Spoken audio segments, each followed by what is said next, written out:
गुरु प्यारी साध संगत जी, राधा स्वामी जी, साध संगत जी, आज की सत्संग के अनमोल वचन स्वामी जी महाराज के हैं जी। आप हमें समझा रहे हैं कि हमें मनुष्य जन्म को सफल करने के लिए क्या करना है जी। तो गुरु के इस सत्संग को पूरा सुने जी और गुरु के वचनों को ध्यान से सुने और उन पर अमल करें जी। यह तन दुर्लभ तुमने पाया, कोटि जन्म भटका जब खाया। अब या तो बिरथा मत खो,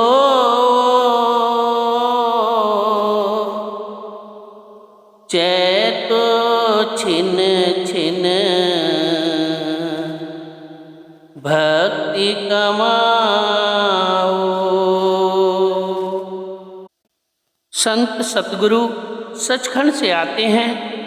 जब परमात्मा इस दुनिया को तारने का सामान पैदा करता है, वह किसी बलि, किसी पैगंबर को भेजता है। वे आकर क्या कहते हैं कि भाई, यह देश तेरा देश नहीं, यह कौम तेरी कौम नहीं, तेरा देश सचखंड, तेरी कौम सतनाम है। इस दुनिया में 84 लाख योनियां हैं। कई लाख किस्म के वृक्ष, कई लाख किस्म के कीड़े पतंगे, कई लाख किस्म के पक्षी, कई लाख किस्म के पानी के जीव, कई लाख किस्म के भूत प्रेत, यक्ष, किन्नर, गंधर्व, देवी देवता, इंसान वगैरह। कहते हैं कि 84 लाख योनियां भोगने के बाद तुझे मनुष्य का जन्म मिला है, तो इसे ऐसे ही बर्बाद ना कर। क्या करो? मालिक की बंदगी, परमात्मा की भक्ति करो। अब सवाल पैदा हुआ कि परमात्मा तो मिलता नहीं। लोगों ने दरिया, पहाड़, सारे जंगल, वेद शास्त्र सब छान मारे, लेकिन ना मिला। कहते हैं परमेश्वर दिखाई देता नहीं, फिर भक्ति किसकी करें? भक्ति करो तो गुरु की करना, मार्ग शब्द गुरु से लेना। कहते हैं अगर मालिक से प्यार करना है तो गुरु से करो। सोचने वाली बात यह है कि जब तक हमें अकाल पुरुष नहीं मिलता, हमें किसके साथ प्यार करना चाहिए? सारी दुनिया को सामने रख लो, 5 क्लासें या जमाते हैं। सबसे पहले वह क्लास है जिसमें एक तत्व पूर्ण है। अगर आदमी तुलसी पीपल की पूजा करे तो नीचे को गिरा। इससे आगे बिच्छू, सांप वगैरह हैं। इनमें 2 तत्व पूर्ण, मिट्टी और आग, और बाकी मुर्दा यानी नाम मात्र है। कहते हैं मैंने जंगलों में देखा है, जहाँ 20-20 मील तक पानी नहीं मिलता, वहाँ भी सांप, बिच्छू, छिपकली आदि देखे हैं। अगर आदमी इनकी पूजा करे तो नीचे को गिरा। इससे आगे कबूतर, चिड़िया, कौवे हैं, जिनमें 3 तत्व यानी पानी, आग, हवा पूर्ण यानी जिंदा, और बाकी मुर्दा है। जो इनकी पूजा करे तो भी वह नीचे को ही गिरा। इससे आगे की क्लास पशु है, गाय, भैंसे, घोड़े वगैरह वगैरह। इनमें 4 तत्व पूर्ण, मिट्टी, पानी, आग और हवा, और बाकी एक मुर्दा है। जो आदमी पशुओं की पूजा करता है वह पशु बनता है। इसलिए आदमी से बढ़कर और कोई योनि नहीं, लेकिन आदमी सारे एक जैसे हैं। 5 तत्व मेरे, 5 तत्व आपके, 5 तत्व उसके, 5 किसी और के। आदमी की पूजा करता नहीं, पूजा करे भी क्यों? यहाँ आकर दुनिया नास्तिक हो गई। वे कहते हैं जो आपका परमात्मा है, लाओ दिखाओ वह कहाँ है। लेकिन इसके आगे रास्ता है। किस तरह? जिस तरह एक कमरा है जिसमें एक बैटरी कलकत्ता या किसी और जगह जुड़ी हुई है, वह बैटरी खबरें देती और लेती है। अगर उस कमरे में 10, 20, 50 और बैटरियां हों जिनकी तार जुड़ी हुई ना हो, तो क्या वे खबरें लेंगी? हरगिज नहीं। यही हाल संतों का है। उनकी बैटरी जुड़ी हुई है। हम उनके पास क्यों जाते हैं? क्योंकि उनकी बैटरी अकाल पुरुष के साथ जुड़ी हुई है। वे परमात्मा से खबरें लेते और देते हैं। वे हमारी भी तार जोड़ देंगे। इसलिए गुरु अर्जुन साहिब कहते हैं, गुरु गुरु गुर कर मन मोर, गुरु बिना मैं नाही होर। गुरु परमेश्वर एक को जान। जिनकी यह वाणी है, उन्होंने गुरु भक्ति का नमूना बनकर दिखा दिया। गुरु से प्यार करके अपना हृदय निर्मल किया। अब जब हम गुरु के पास जाते हैं, गुरु क्या कहता है कि मैं तो गुरु नहीं, गुरु तेरे अंदर है, मैं तेरी तार उसके साथ जोड़ देता हूँ। शब्द मार्गी गुरु ना होए, तो झूठी गुरुवाई लेवे। ग्रंथ साहिब में बड़ा जोर दिया गया है कि पूरा गुरु चाहिए, अधूरे गुरु से काम नहीं बनता, यानी पूरा फायदा नहीं हो सकता। जो गुरु शब्द का रास्ता देता है वह पूरा गुरु है, नहीं तो अधूरा गुरु है। जिसे ग्रंथ साहिब गुरु शब्द कहता है वह भाग्य से मिलता है, वरना अधूरे गुरुओं से दुनिया भरी पड़ी है। गुरु सोई जो शब्द सनेही, शब्द बिना दूसर नहीं से। अगर शब्द स्वरूपी शब्द अभ्यासी गुरु मिल जाए, चाहे किसी कौम किसी मजहब का क्यों ना हो, उससे रास्ता ले लो। शब्द कहाँ मैं गगन शिखर का, शब्द कहाँ मैं सुन्न शहर का, शब्द कहाँ मैं भंवर डगर का, शब्द कहाँ मैं अगम नगर का। कहते हैं लिखने पढ़ने बोलने को शब्द नहीं कहते। वह जो शब्द गुरु देता है वह तुरीय पद में जाकर मिलता है। 9 द्वारों में से सूरज चंद्रमा तारों से रूह को निकालकर जब वह अभ्यासी तुरीय पद में जाता है तो वह शब्द मिलता है। यहाँ से 5 शब्द शुरू होते हैं। पहले ब्रह्म शब्द, फिर पार ब्रह्म शब्द, फिर सोहंग शब्द, सचखंड तक पांचों शब्द पूरे हो जाते हैं। जितने महात्मा सचखंड से आए हैं उनका 5 शब्द का रास्ता है। गुरु नानक साहिब, कबीर साहिब, पलटू जी, दादू जी, मौलाना रूम और दूसरे महात्मा भी शब्द मार्गी थे। जो इन 5 शब्दों का हमें रास्ता दे वह पूरा गुरु है।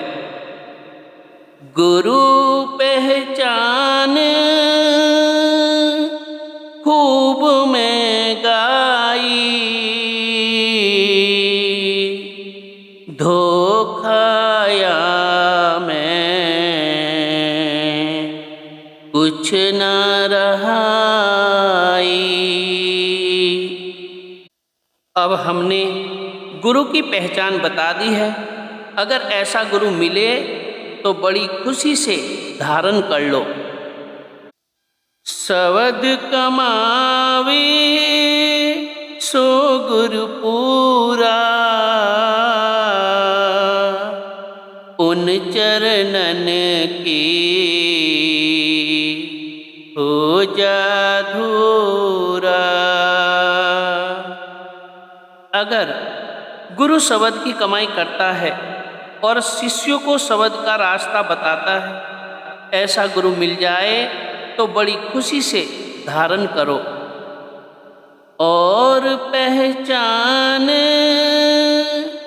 करो मत कोई, लक्ष्य अलक्ष्य न देखो सोई।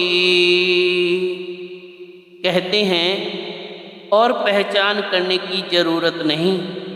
यह भी ख्याल ना करो कि वह गृहस्थी है कि त्यागी है, हिंदू है कि मुसलमान है, चाहे किसी कौम किसी मजहब का क्यों ना हो। शब्द भेद लेकर तुम उनसे शब्द कमाओ, तुम तन मन से। आदमी को चाहिए कि उनसे शब्द की राह लेकर अपने अंदर चढ़ जाए, कमाई करके दर्जा वे दर्जा सचखंड पहुँच जाए। अपने जीव की कुछ दया पालो, 84 का फिर बचा लो। संत कहते हैं कि हे पुरुष, तू अपने ऊपर दया कर। जो आदमी अपने आप पर दया नहीं करता उस पर कोई भी दया नहीं करता। जो आदमी चोरी, ठगी, डांके, दुराचार करता है वह अपने आप को नरकों का अधिकारी बनाता है। जो आदमी भजन सिमरन करता है, नेक पाक रहता है, वह अपने आप को मालिक के चरणों के साथ जोड़ लेता है। गुरु अर्जुन देव जी कहते हैं, 68 तीरथ सगल पुन ज्यो दया परवान। जिसने अपने ऊपर दया की उसने सारे हिंदुस्तान के 68 तीर्थों का फल हासिल कर लिया। नहीं नरक में अति दुख पाओ, अग्नि कुंड में छिन छिन देओ। जो अपने ऊपर रहम नहीं करते उन्हें फिर नरकों में सड़ना पड़ेगा, खोटे खोटे जन्मों में दुख भोगना पड़ेगा। यह सुख 4 दिनों का भाई, फिर दुख सदा होए दुखदाई। कहते हैं इस दुनिया में तो 10-20 साल सूखते हैं। नरकों की मयाद करोड़ों साल की है। जब यह पेड़ों की योनियों में आता है, उनकी उम्र सैकड़ों साल की है। यह मनुष्य की उम्र तो गुजर ही जाएगी। अगर अच्छे अच्छे पलंगों महलों में गुजर गई तो भी, अगर फर्श पर सोकर गुजार लो तो भी, अगर मालिक के भजन में 10-20 साल गुजार लो तो फिर 84 से, जन्म मरण से सदा के लिए आज़ाद हो जाओगे। अगर यह मनुष्य जन्म में भूल जाए तो फिर हजारों साल के बाद बारी आएगी। बार बार मैं कहूँ चिताई, दया तुम्हारी मोहि सताई। मेरी मन करुणा अस आई, चैतो तुम गुरु होए सहाई। चूँकि संत सचखंड से आते हैं, इसलिए बार बार हमें समझाते हैं कि पुरुषों, हम तुम्हें दुखी देखकर समझाते हैं। हे पुरुषों, हमें तुम पर रहम आता है। अगर आप जरा भी अपने ऊपर रहम करके मेहनत करनी शुरू करो, अंदर चलो, हम तुम्हारे साथ हैं, मदद करेंगे। बिन गुरु और न पूजो कोई, दर्शन कर गुरु पद नित सेई। जब तक तुम्हारा पर्दा नहीं खुलता, तुम गुरु से प्यार करो। अगर आदमी चोरों के पास बैठता है, चोर हो जाता है। शराबी के पास बैठता है, शराबी हो जाता है। हैजे वाले के पास बैठता है, हैजा हो जाता है। अगर संतों के पास बैठता है, संत हो जाता है। क्यों? क्योंकि उनकी किरणें जीवों को साफ करती है। प्यार वाली दृष्टि उनके जीव पर पड़ती है। गुरु पूजा में सबकी पूजा, जस समुद्र सब नदी समा जा। जिस तरह सारी नदियाँ समुद्र में गिरती हैं, जिसने समुद्र में नहा लिया उसने सारी नदियों में स्नान कर लिया। इसी तरह सारे देवी देवता मालिक के अधीन हैं, सारे खंड ब्रह्मांड मालिक के हुक्मों में हैं। अगर शिष्य ने गुरु से प्यार कर लिया, उसने सारे देवी देवताओं से प्यार कर लिया। देवी देव ईश महेशा, सूरज शेष और गौर गणेशा, ब्रह्म और पार ब्रह्म सतनामा, तीन लोक और चौथा धाम। कहते हैं ब्रह्म पार ब्रह्म देवी देवता सब हरि रूप सतगुरु की पूजा से मिल जाते हैं। जिसे इनके दर्शन करने हों वह गुरु के मार्गदर्शन में अभ्यास करे। मूल चक्र में गणेश है, इंद्रिय चक्र में ब्रह्मा है, नाभि चक्र में विष्णु है, हृदय चक्र में शिव है और कंठ चक्र में शक्ति है। इसी तरह ब्रह्म इसके अंदर है, पार ब्रह्म इसके अंदर है, मगर बगैर गुरु के थाक भी नहीं मिलती। अगर गुरु ना मिला तो इन देवी देवताओं में से एक भी नहीं मिलता। गुरु सेवा में सबकी सेवा, रचक भर्मना मानो भेवा। कहते हैं अगर गुरु से तुम्हारा प्यार है तो सारे देवी देवताओं की सेवा हो गई, इसमें जरा भी शक नहीं। ताते बार बार समझाओ, गुरु की भक्ति छन छन गाओ। इसलिए हम तुम्हें बार बार गुरु की भक्ति करने पर जोर देते हैं। गुरु अंगद देव जी कहते हैं, जैसो चंदा उगवै सूरज चढ़े हजार, इत्ते चानन होंदिया गुरु बिन घोर अंधार। लाखों सूरज चंद्रमा चढ़ जाएं, बाहर रोशनी हो जाएगी, मगर जब आंखें बंद करो तो अंदर अंधेरा है।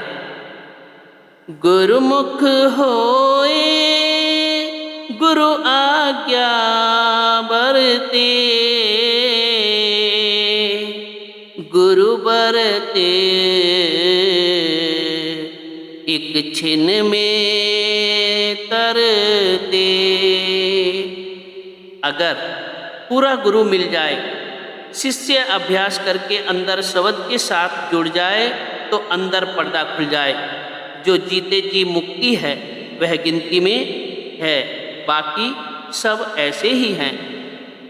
गुरु महिमा में कहाँ लग गाऊं,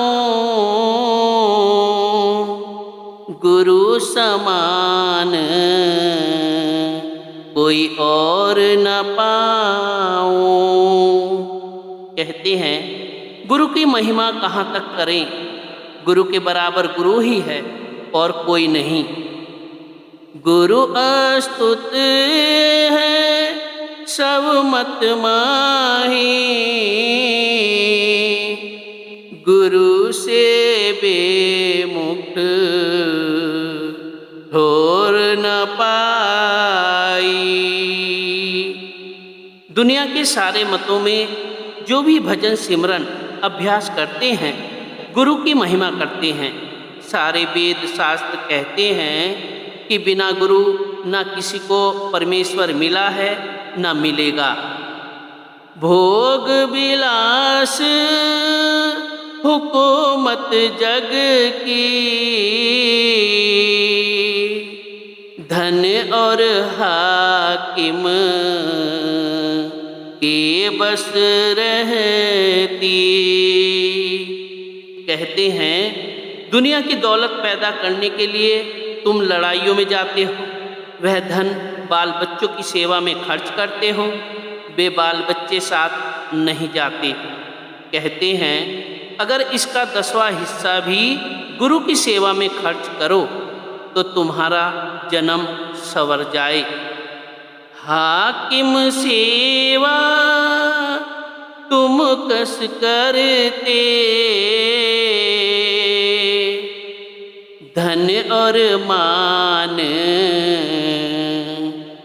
बड़ाई लेते। कहते हैं तुम हाकिमों की सेवा करते हो, बर्फ गिर रही है, सिपाही पहरे पर खड़ा है, वहीं गिरा और दबकर मर गया। जब हाकिमों की इतनी ताबेदारी करते हो, अगर गुरु की सेवा इसका 100वां भाग भी करो तो वह तुम्हें मालिक के साथ मिला सकता है। आज्ञा उसकी अस सिर धरते, खान पान निद्रा भी तजते। शोधन जोड़ क्या भाई, जगत लाज में दिया उड़ाई। कितना दुख उठाकर रुपया लाए, बेटे बेटियों के विवाह शादियों पर खर्च कर दिया। सो जग की गति पहले भाखी, 4 दिना फिर है नहीं बाकी। सो धन कारण हाकिम सेवा, ऐसी करते क्या कहूँ भेवा। कहते हैं यह तो पहले ही तुम्हें बता दिया है कि यहाँ 4 दिनों का गुजारा है। अगर इसी जन्म में मेहनत करके पर्दा खोल लिया तो कैद से छूट गया, अगर भूल गया तो 84 में गया। लाखों करोड़ों साल गुजार कर फिर मनुष्य जन्म की बारी आएगी।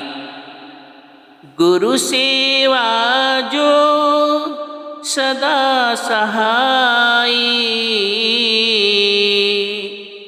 ताको ऐसी पीठ दिखाई। कहते हैं वह गुरु जो दुनिया में भी तुम्हारे साथ है, आगे मौत के बाद भी तुम्हारे साथ है। जब तक तुम्हें सचखंड नहीं पहुंचा लेते, छोड़ते नहीं। उसकी दोस्ती मुकम्मल है या दुनिया की दोस्ती।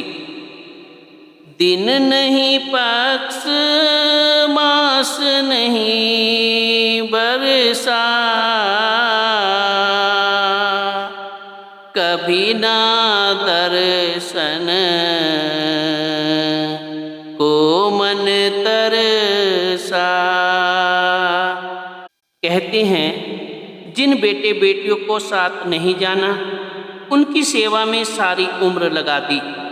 और जिस महात्मा को तुम्हें मालिक की दरगाह में लेकर जाना है, उसके पास तो कभी सालों तक नहीं गए। कहो कैसे तुम्हारा उद्धारा, नरक निवास दुख चौधारा। कहो फिर तुम्हारा उद्धार किस तरह होगा, तुम्हें कौन पहुँचाएगा, नरकों के दुखों से कौन बचाएगा। उस दुख में कहो कौन सहाई, गुरु से प्रीत ना करी बनाई। जब मौत आती है, घर वाले खड़े होते हैं, यह काला पीला होता है, रंग बदलता है। ये संबंधी साथ नहीं चलते, लेकिन गुरु साथ जाता है और मदद करता है। जो इसकी परतीत न लाओ, तो मन अपना यूं समझाओ। कहते हैं अगर यह बात तुम्हारी समझ में नहीं आती तो आओ, तुम्हें और तरह से समझाते हैं।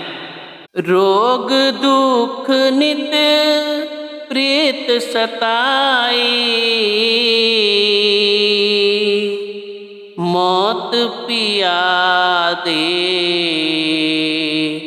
है यह भाई। कहते हैं जो बीमारियां तुम्हें आती है, यह मौत की चिट्ठियां हैं। मृत्यु होन में नहीं कुछ संसार, वह तो करे सकल जीव हिंसा। यमदूतों को एक दिन तुम्हारी जान निकालनी है, इसमें कोई शक नहीं। यह किराए का मकान हमने लिया है, एक दिन छोड़ना है। यह हिंसा तुम पर भी आवे, एक दिन काल शीश पर धावे। जब सारी दुनिया को मरते हुए देखते हो, एक दिन तुम्हारी बारी भी आएगी। उस दिन का कुछ करो उपाय, धन हाकिम कुछ काम न आई। जिस दिन यहाँ से जाना है, न यह धन साथ जाएगा, न बेटे बेटियाँ साथ जाएंगे, केवल सवत और सतगुरु साथ जाएंगे। लेकिन पूरा सतगुरु मिला नहीं। जिसे सतगुरु नहीं मिला उसे यमदूत ले जाएंगे। पर जो समझदार तुम होते, तो धन से कुछ कारज लेते। कारज लेना यह है भाई, गुरु सेवा में खर्च कराई। कहते हैं, अगर घर में तुम्हारे पास धन दौलत बढ़ जाए तो साध संगत की सेवा में लगाओ। कबीर साहिब कहते हैं, जो जल बाढ़े नाव में, घर में बाढ़े दाम, दो हाथ उलझिए यही सज्जन को काम। किश्ती दरिया में जा रही है, अगर किश्ती में पानी आना शुरू हो जाए तो सियाना आदमी वही है जो दोनों हाथों से बाहर निकालना शुरू कर दे, किश्ती पार लग जाएगी, नहीं तो उसके डूबने में कोई शक नहीं। इसी तरह अगर घर में रुपया बढ़ना शुरू हो जाए तो मुनासिब यही है कि उसमें से कुछ हिस्सा खैरात यानी दान या गुरु की सेवा में खर्च करो, तो धन सफल होगा। कहते हैं, अगर तुम्हारे पास धन दौलत बढ़ जाए तो क्या करो? अगर बुरे कामों में, विषय विकारों में खर्च करोगे तो नरकों में जाने का सामान करोगे। अगर अच्छे कामों में खर्च करोगे तो कमाई सफल होगी। गुरु नहीं भूखा तेरे धन का, उन पे धन है भक्ति नाम का।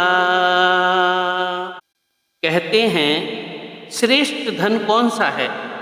जो गुरु की सेवा में खर्च होता है, लेकिन गुरु शिष्य की सुई तक नहीं लेता। अगर लेता है तो गुरु नहीं। अब यह सत्संग घर बना है, इसमें आप बैठे हो, आराम करते हो। गुरु नानक साहिब कहते हैं, गुरु पीर सदा मंगण जाए, ताके मूल न लगिए पाए, घाल खाए किछ हत हो दे, नानक राह पछाणे से। अपनी नौकरी करे, खेती या मजदूरी करके अपने बाल बच्चों को पाले। संत नामदेव जी ने कपड़े रंगे, गुरु अर्जुन साहिब ने छरटा बसाया, गुरु तेग बहादुर ने किरतपुर आबाद किया। शिष्यों का धन गुरु अपने खाने पीने पहनने में खर्च नहीं करता। गुरु के पास नाम का धन है, दुनिया के धन का उसे क्या करना है? हाँ, वह चाहता है कि साध संगत की सेवा में लग जाए। पेशावर में बाबा कहान रहता था। जब मैं पेशावर जाता था, वह हर बार मुझसे कुछ ना कुछ रुपए मांगता था और लेकर बच्चों और गरीबों में बांट देता था। मैं लड़ाई में गया, वहाँ राशन सरकारी था और भत्ता वगैरह मिलाकर 2000 रुपया लाया। जब उस बाबा के पास पहुँचा तो कहने लगा कि मुझे इस बार 20 चिट्टे चिट्टे यानी सफ़ेद सफ़ेद और गोल गोल लेने हैं। मैंने कहा, बाबा तू लालची हो गया है।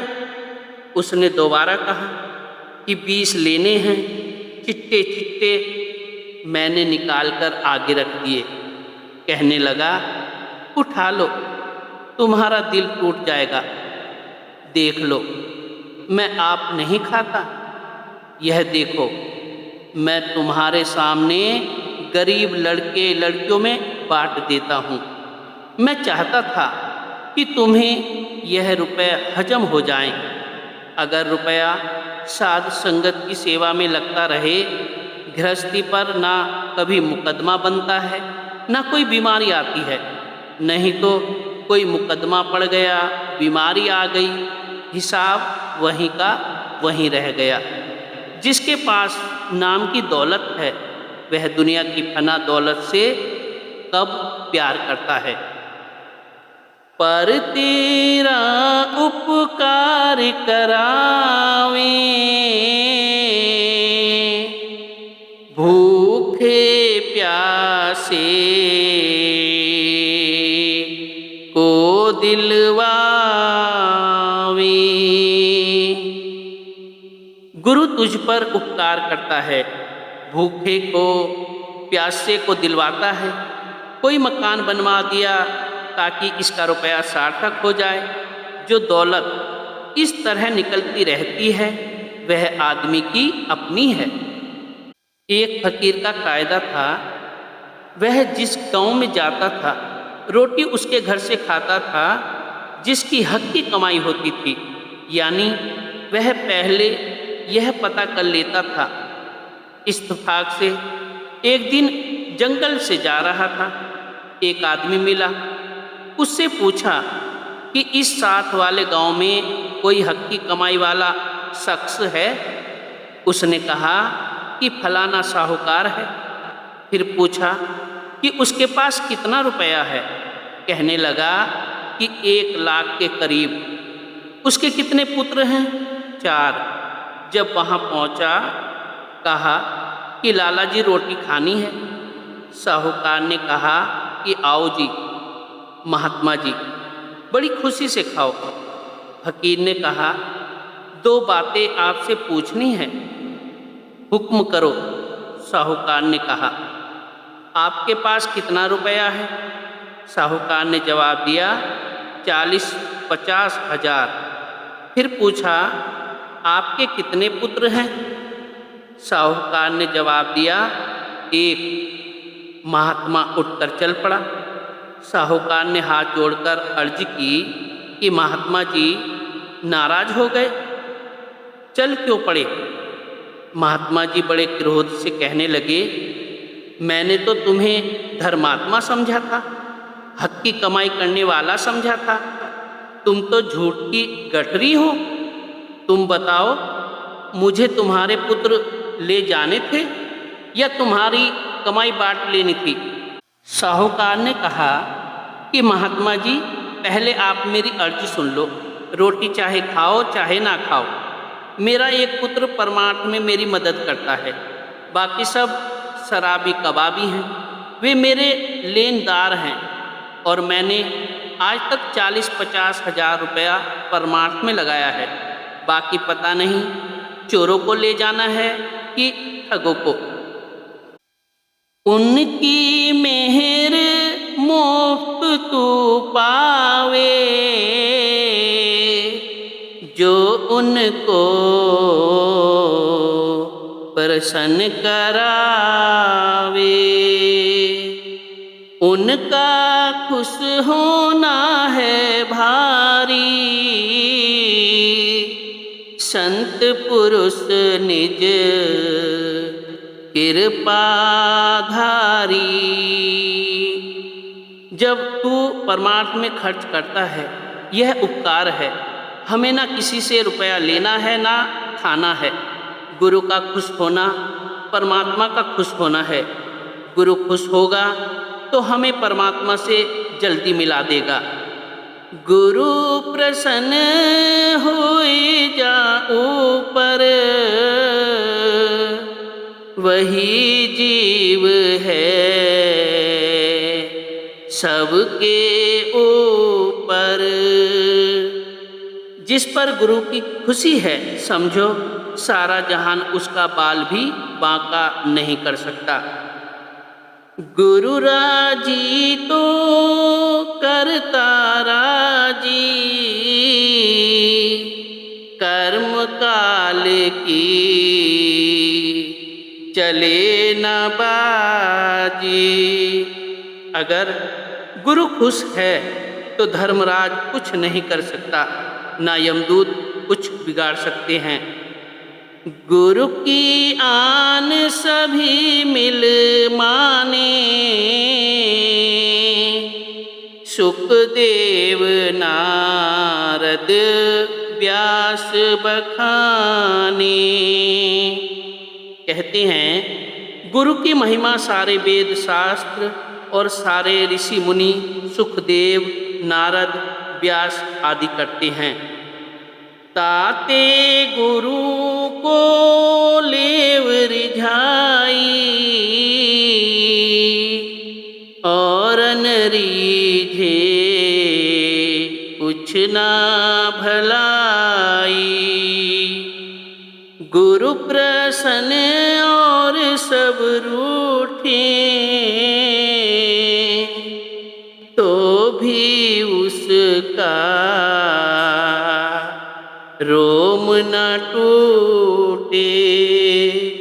कहते हैं बड़ा काम यह है कि गुरु को खुश कर लो, चाहे सारी दुनिया रूठ जाए परवाह ना करो।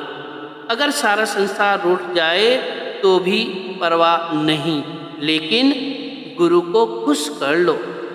औरन को प्रसन्न जो करता, गुरु से द्रोह घात जो रखता। कहते हैं कि दुनिया के साथ प्यार है और गुरु के साथ वैर रखता है, वह सीधा नरकों में जाएगा। गुरु की निंदा से नहीं डरता, गुरु को मानुष रूप समझता। सोनर की जानो अपघाती, उस संग दूत करे उत्पाती। अगर शिष्य गुरु की निंदा करता है या गुरु को मनुष्य जैसा समझता है तो वह नरकों का अधिकारी है, वह आत्मघाती है। यमदूत उसके साथ निपटेंगे। या ते समझो बूझो भाई, गुरु को प्रसन्न करो बनाई।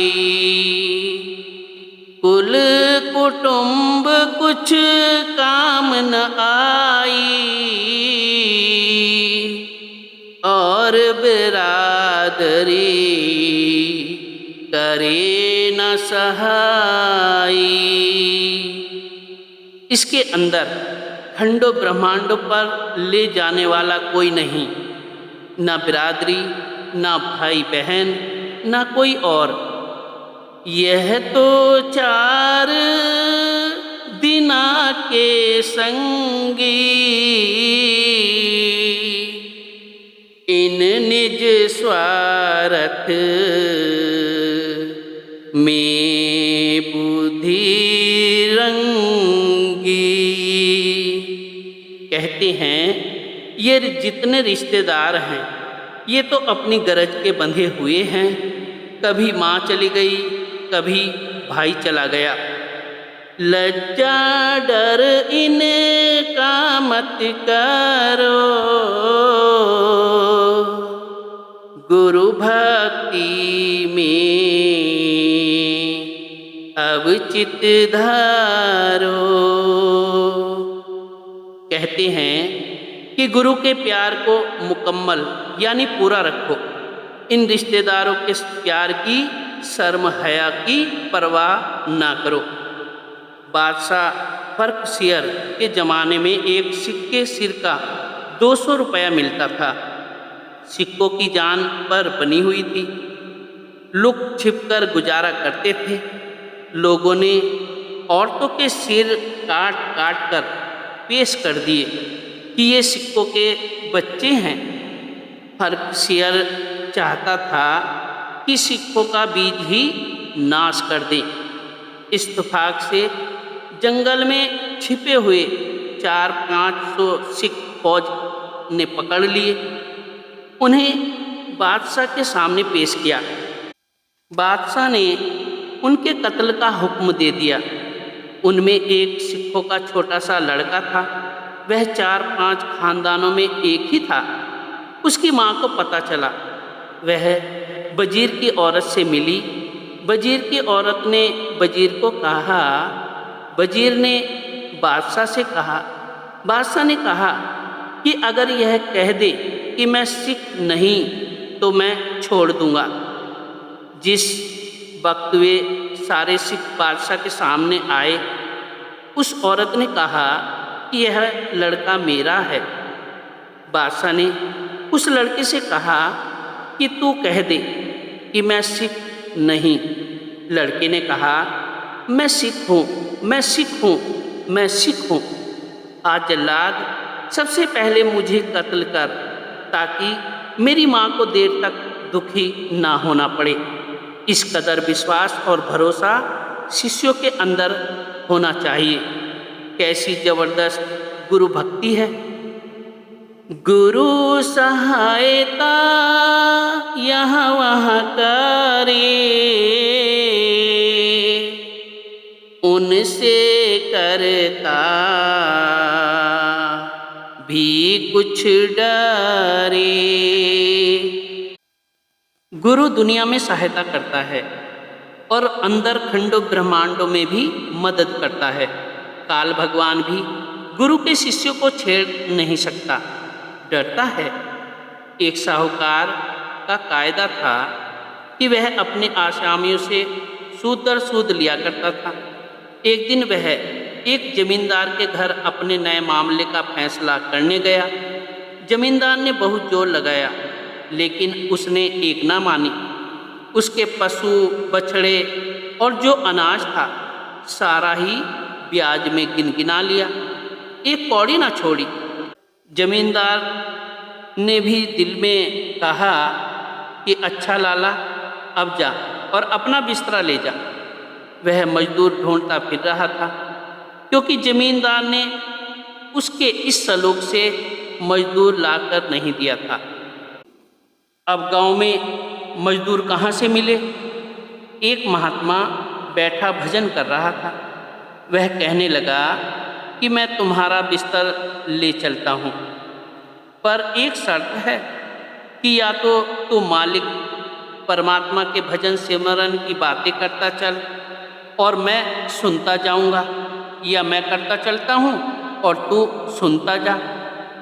लाला ने सोचा कि यह कौन सी मुश्किल बात है। यह बातें करता जाएगा, मैं हाँ हाँ करता जाऊँगा। उस महात्मा ने उसका बिस्तरा उठा लिया और दोनों बातें करते हुए चल पड़े। जब उसका गांव आ गया, साधु ने कहा कि लो लाला जी, मैं अब जाता हूँ। साधु ने दिल में सोचा कि यह क्या याद करेगा कि मेरा किसी साधु से वास्ता पड़ा, इसे कुछ करामात दिखानी चाहिए। साधु ने कहा कि आज से इतने दिन के बाद तेरी मौत हो जाएगी। तेरी सारी उम्र में कोई श्रेष्ठ कर्म नहीं, यह जो 1 घंटा मेरे साथ बातें की है, यह है श्रेष्ठ कर्म। तुझे यमदूत ले जाएंगे और पूछेंगे कि तुझे इस 1 घंटे के सत्संग का फल पहले लेना है कि बाद में। तू कहना कि पहले, और फल यह मांगना कि मुझे उसी महात्मा के दर्शन कराओ।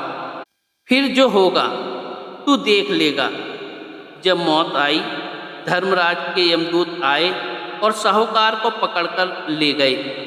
जब पेश हुआ, धर्मराज ने चित्रगुप्त को कहा कि इसका ऐमालनामा यानी कर्मों का लेखा देखो।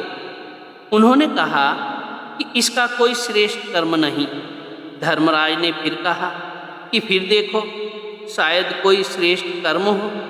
उन्होंने विचार करके कहा कि एक महात्मा के साथ इसने 1 घंटा बातें की हैं, सत्संग किया है।